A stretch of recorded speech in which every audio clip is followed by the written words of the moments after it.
Voters in Malaysia got an early start on Sunday.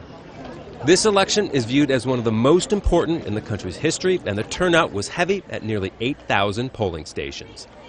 Many people sense a possibility for change. Pre-election poll numbers showed the opposition has a real chance of beating the coalition that has governed the country since it gained independence from Britain 56 years ago. The man leading that challenge is Anwar Ibrahim, who was one of the first major political leaders to cast his ballot.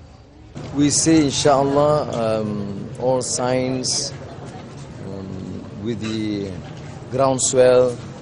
We are very, very optimistic. But Prime Minister Najib Razak expressed his confidence his coalition will retain its majority in Parliament. By midday, nearly 60% of Malaysia's registered voters had cast their ballots.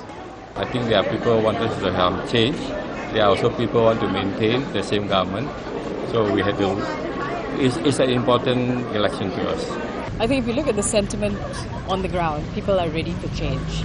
I think the abuse of power, corruption has certainly touched an entire fraction of society.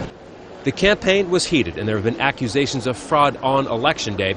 Some voters say the indelible ink used to mark those who voted washes off. The growing youth voter bloc has the numbers to tip the scales for the opposition. Many more are voting this time and are much more motivated than ever before.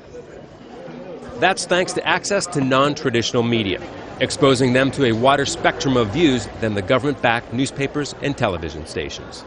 They really are eager to make their votes count, and I think this is very, very positive for the future, and I hope that more young Malaysians come out to vote.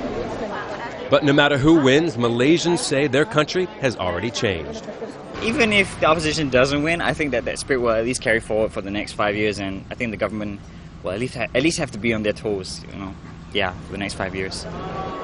So for now, Malaysians of all ages wait for the results. Will they have a new government, or will the longest ruling coalition in the world stay on for another 5 years?